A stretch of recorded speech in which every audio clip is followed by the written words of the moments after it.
Presenting The Complete Orson Welles and the Mercury Theater on the Air in The War of the Worlds by H.G. Wells. This is Orson Welles, speaking from London. as the third man. Stand by. We'll be on the air in 15 seconds, Mr. Wells. Yes, I know. Stand by, everybody. Mercury Theater on the Air presents Orson Welles as Count Dracula in his own version of Bram Stoker's great novel, Who knows Dracula. what evil lurks in the hearts of men? The shadow knows.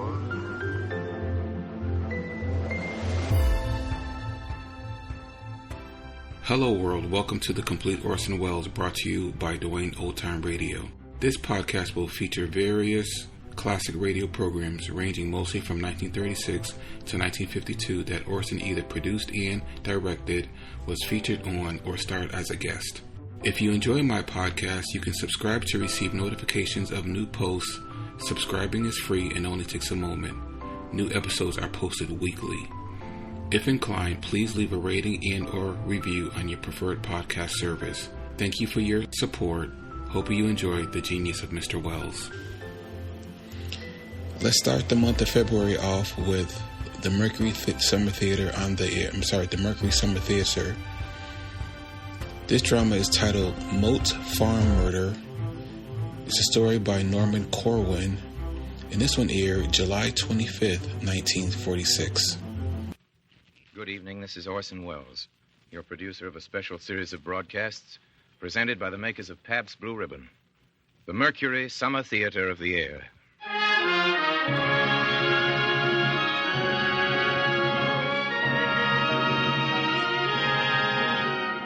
Tonight, and every Friday night, Pabst Blue Ribbon presents you with a front row seat in America's favorite summer theater. And now, here is America's most famous producer, writer, director, Orson Welles. You might say that the following half hour of chills and shivers, arranged for your delectation by Mr. Norman Corwin, is a radio documentary. What you're going to hear is an authentic word-for-word confession of a murder committed by a middle-aged Englishman named Dougal some 41 years ago. Except for occasional dialogue indicated in the confession itself, we're bringing you over these microphones exactly what the killer told the British police, exactly as it came out of his own tortured mind and in his very own words. So that this special broadcast may move without interruption, our sponsors have kindly omitted their commercial message at the time, which usually comes in the middle break. So right now, before we get started, let's pause for a few seconds to do homage to a very patient and long-suffering gentleman, your dealer of blended, splendid... Yes, your Pabst Blue Ribbon dealer deserves sympathy these days of the beer shortage. For after all, it's not much fun for him to have to tell you thirsty folks that he can't let you have all the Pabst Blue Ribbon you'd like. So please remember two things. First, remember he's doing his very best, as are we, to get you your share of Pabst Blue Ribbon. And second, remember that every single bottle you do get will be, as always, the happy blending of never less than 33 fine brews. Yes, as always, every taste is just the way you want it.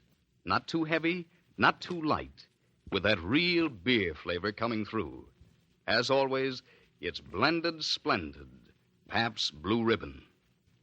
And now, the Mercury brings you Orson Welles in his own production of Norman Corwin's The Moat Farm Murder.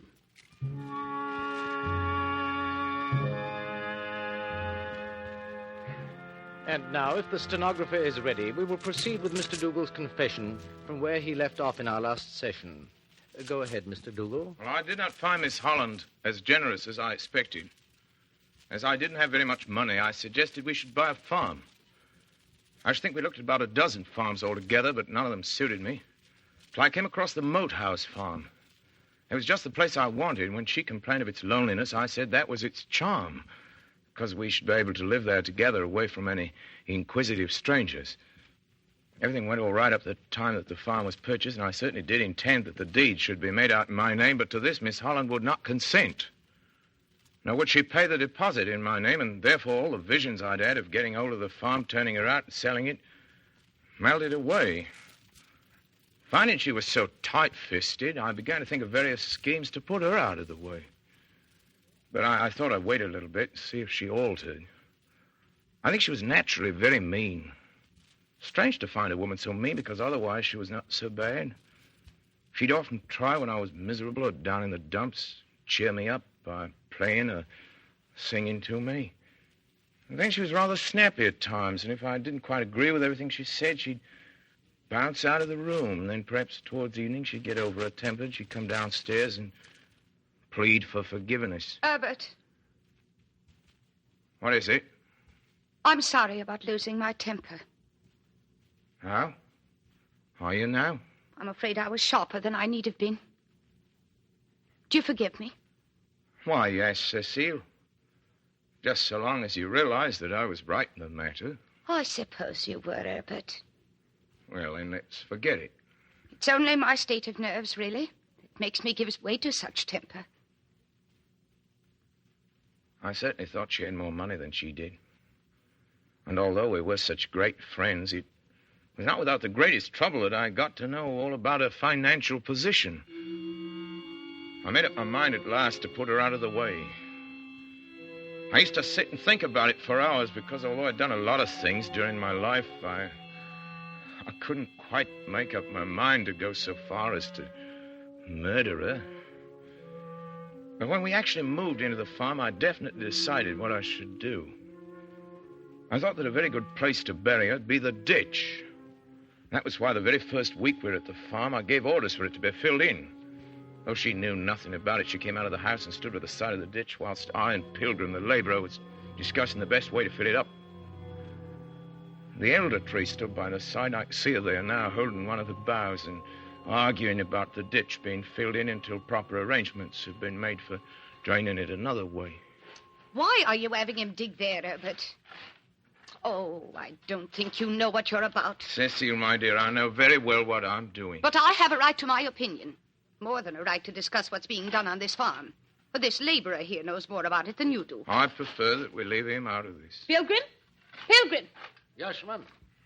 How do you think this should be done? Well, Mum, I think the proper way to do the job is to make the new drain first and then fill in the ditch. There. You see, Herbert? I see nothing of the sort. See, I'd made up my mind what I was going to do with her, so it didn't suit my purpose to accept his advice. I therefore insisted on the work being commenced at once, so I did not want the filling in completed. I don't think I should have done it. Had I not wanted money very badly. I made one final appeal to Miss Holland to let me have some money, but she refused. She was so mean that she would not trust me with even the wages to pay the farm hands. And at last I was so pushed in a corner that I determined to finish the matter that week. Of course, I know all about firearms, and when the wind was in a certain direction, I fired the revolver off several times in the coach house in order to see if one could hear it while they were in the back of the house. I was very glad to find that nobody heard any report. I placed the revolver fully loaded and some cartridges on a shelf in the coach house, ready for me when I wanted it. Was there 7 or 8 days before I finally used it. Just a moment, Mr. Dougal. What about the testimony of the servant girl Blackwell that you made advances to her late one night? You know, what that servant girl says about me going to her door is about right. Although I think she exaggerates a little. Well, Miss Holland and I had quite a row about it. She accused me of a lot of things. Of course, I declared that the servant's story was a lie from top to bottom, but she stuck up for the girl.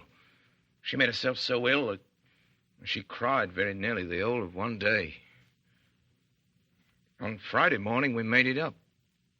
We had breakfast together on Friday morning.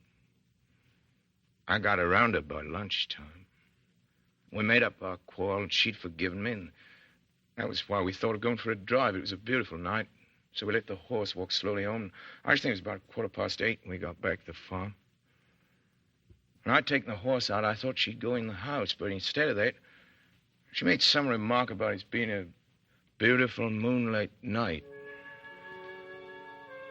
I'd pushed the trap into the coach house by this time, so I stepped up to the side of the trap, reached down the revolver, and as Miss Holland stood just near the door, looking at the moon. I shot her. She dropped just like a log. And then I pulled her into the coach house. If I live to be 1,000 years old, I shall never forget the feeling as I caught hold of both her hands and drew her along until I got her into the coach house. All kinds of things came into my mind, and my heart seemed almost to stand still as I put my hand inside her dress to feel if her heart was beating. Of course, I knew that she was dead. Yet I don't know what made me do it, but I knelt down on one knee and pulled her head and asked her to speak if she could. Cecile! Cecile! Speak to me, Cecily. Do you see me? Cecily! Cecily.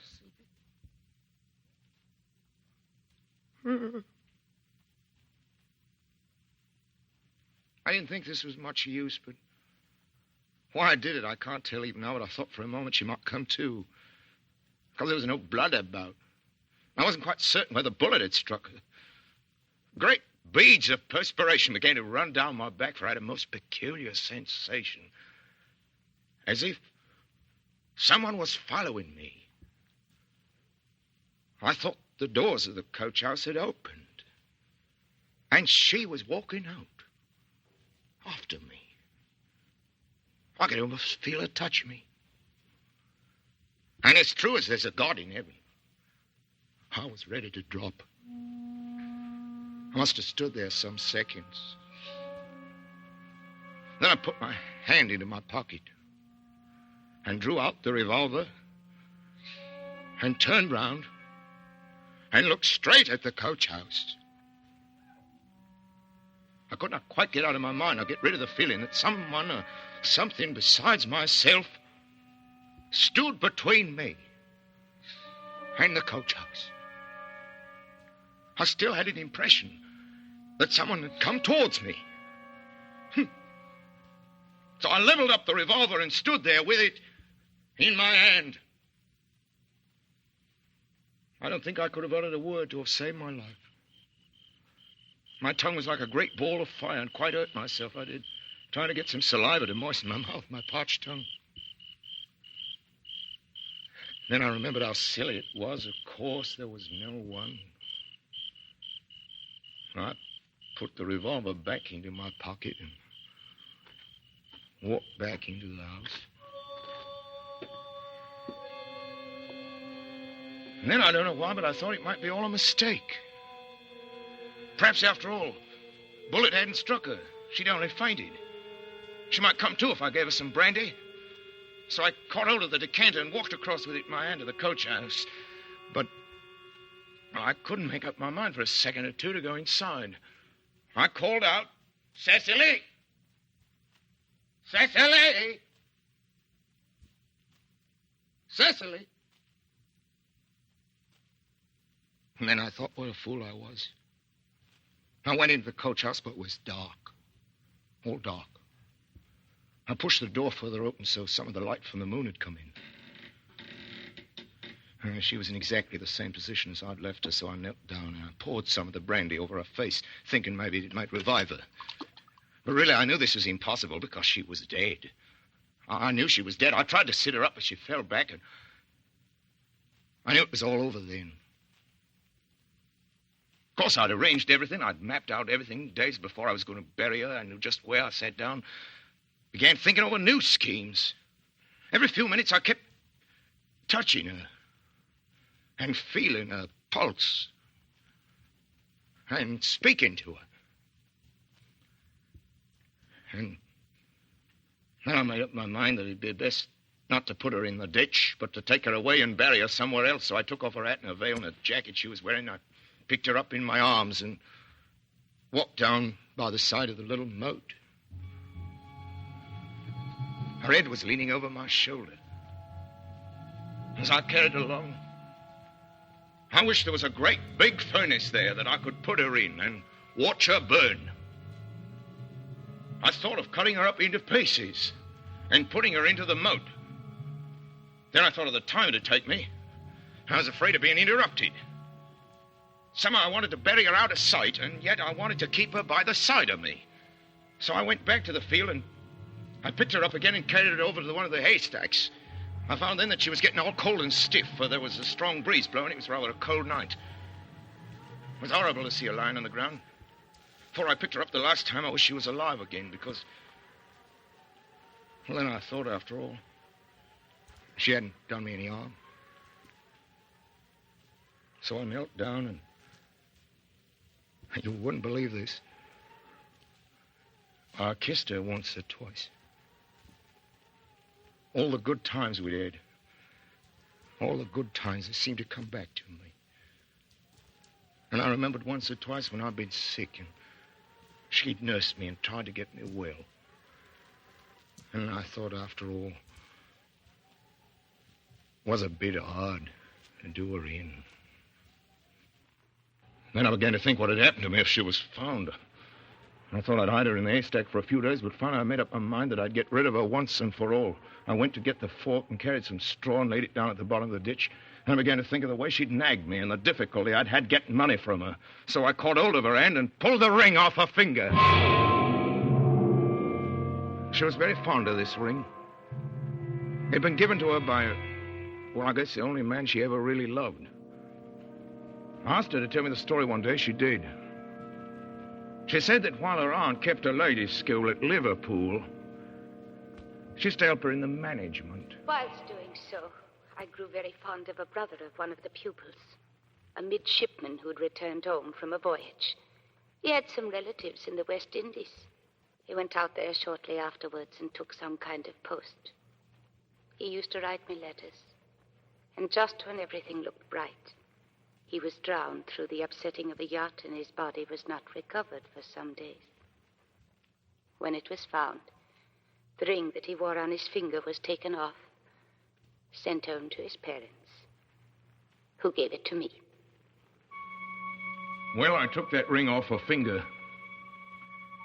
And just as I did so, a stray moonbeam came through one of the cracks of the door and played all about her face. It made me quite shudder. Also, I put my hand down and caught hold of the gold cross that was round her neck and wrenched it off, snapping the chain on which it used to hang round her neck. I turned her over, put my hand in her pocket, and took out her purse.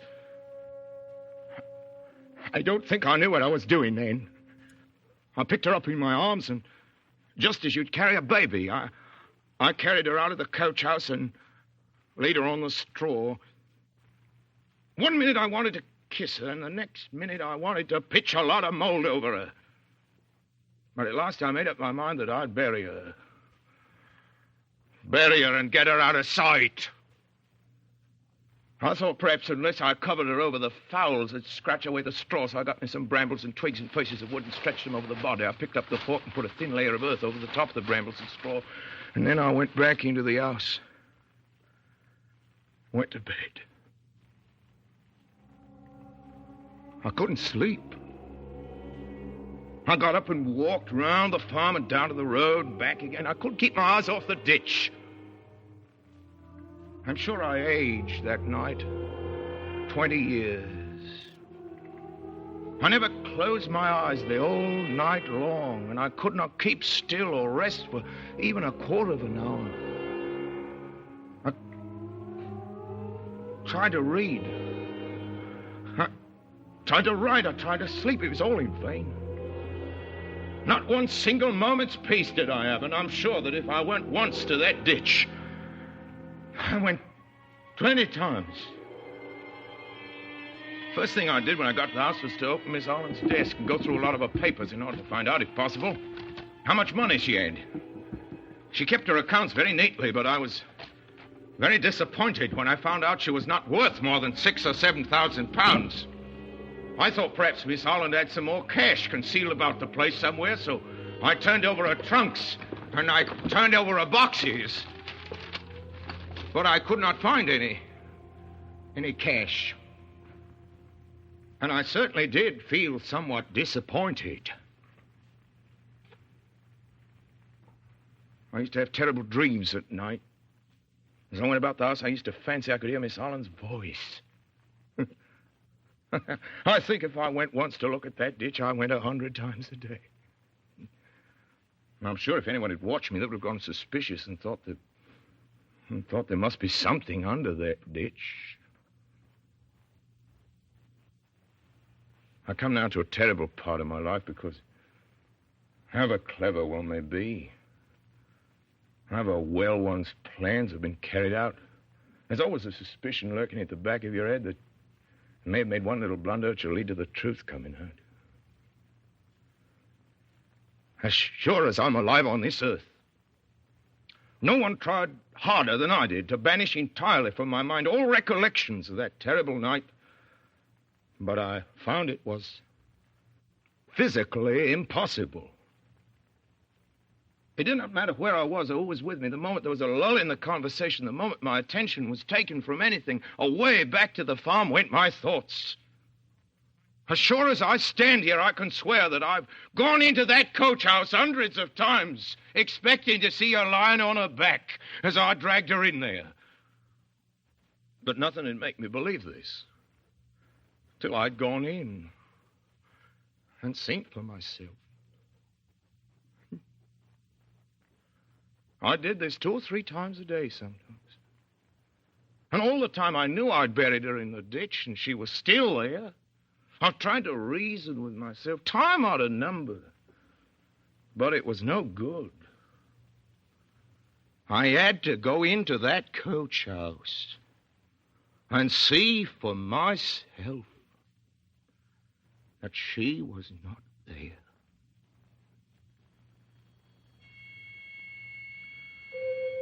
Sometimes when I've been walking along or sitting in a railway carriage, I've closed my eyes and tried to make myself believe that it was all a dream. That Miss Holland wasn't dead. It was some foolish thought that I got into my mind.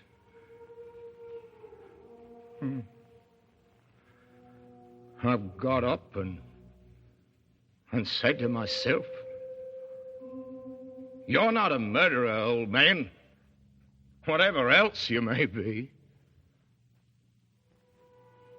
Then I've sat down again, and I felt much better and more satisfied.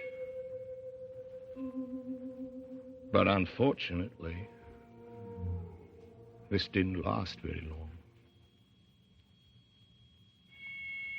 A few minutes later, my mind traveled back to May 19th. Then I could see myself loading the revolver in the morning, putting it on the shelf, taking the pony out of the trap, standing on the step, and shooting her. Why, 3 years after she had been dead, I could close my eyes and still feel that I had her in my arms. Yes, sir. I could still feel her head hanging over my shoulder. I could still see her face as I laid her in the ditch. One time I could sleep. Perhaps for a few hours I'd forget all about the Moat farm. As time went on, I found it impossible to get a night's rest. Then I took to walking in my sleep. And I thought I should have gone mad when I found I was a somnambulist. I remember one night I returned from London. After having a good look around, I went to bed. I think about 11 o'clock. I remember quite well taking off my clothes, getting into bed. Just before daybreak, I suddenly came to myself. And I found I was standing by the side of the ditch. And that a spade was in my hand. I was in my nightshirt. I got out of the bedroom, walked down the stairs, opened the door. crossed over the Moat Bridge, gone into the coach house, and then gone to the grave with a spade in my hand.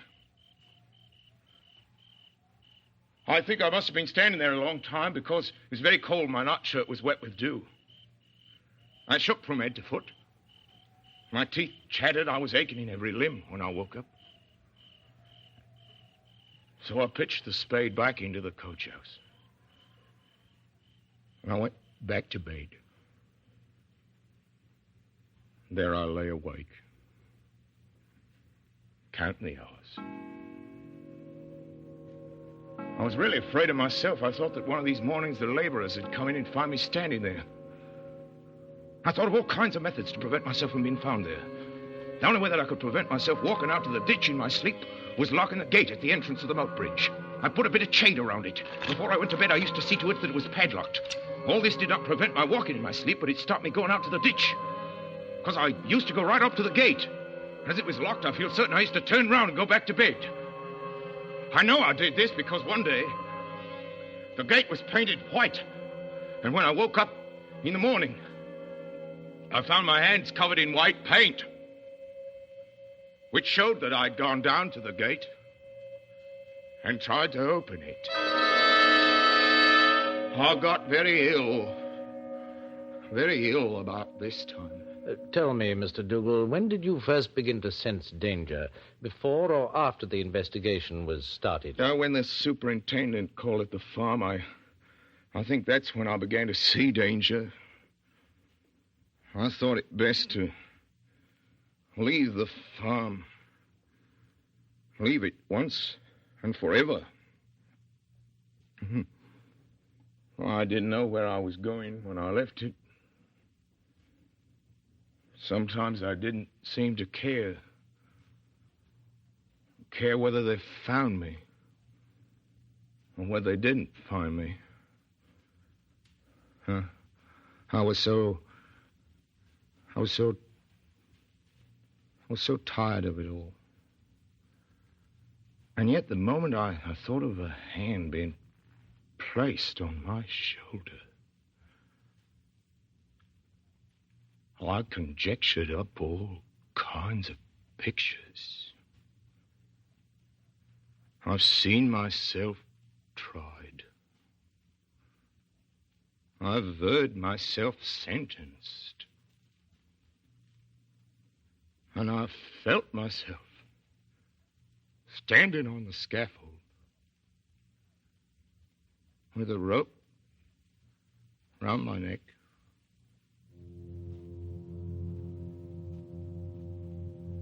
But at times, as I sat in my cell, I often thought that, after all, I was only living a life of misery. And it'd be better to end it.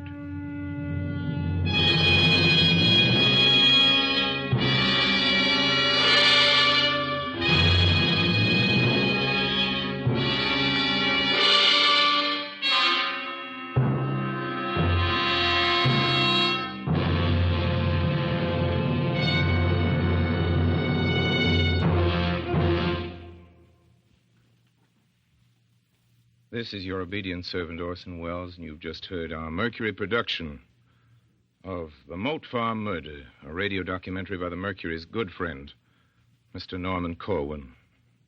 I was Dougal the killer, and Mercedes McCambridge was heard as Miss Holland, his hapless victim. We'll be back in just a few seconds to tell you about next week, but first, Jim Amici. Let me again remind you to be patient with your dealer when, occasionally these days, he's unable to supply you with all the Pabst Blue Ribbon you'd like. He's doing his best, you can be sure of that. Yes, and here's something else you can be sure of. Every single bottle of Pabst Blue Ribbon you do get will, as always, be the happy blending of never less than 33 fine brews. Yes, every foaming, frosty glass you enjoy will, as always, have that famous Pabst Blue Ribbon flavor. Not too heavy, not too light, but fresh, clean, sparkling, with the real beer taste coming through the way you like it. So keep asking for blended, splendid Pabst Blue Ribbon. And now, Mr. Wells. Next Friday night, if you're minded to join us, we're bringing you one of the most heartwarming stories ever written in America. Ring Lardner, the author, is, past argument, one of the best of all the writers our country has ever produced, and it's with pride and humility that we bring you then next week, same time, same station, his deathless portrait of an old couple very much in love with each other. Golden Honeymoon. Until then, ladies and gentlemen, speaking for my sponsors, the makers of Pabst Blue Ribbon, and for all of us on the Mercury, not excepting the old maestro Bernard Herrmann, who, like the poor, is always with us with his wonderful music, we remain, as always, obediently yours.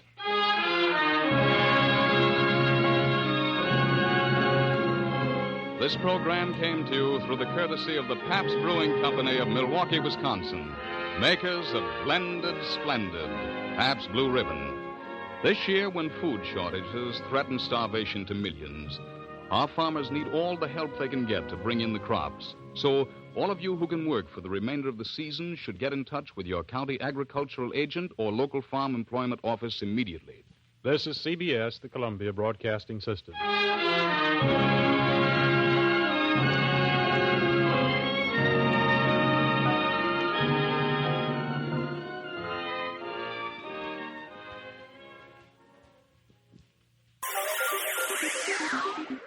Thank you for listening to and showing your support for my podcast. If you would like to receive notifications of when new episodes are posted, please subscribe to my channel. Subscriptions are 100% free, and they really help me get an idea of how I'm doing.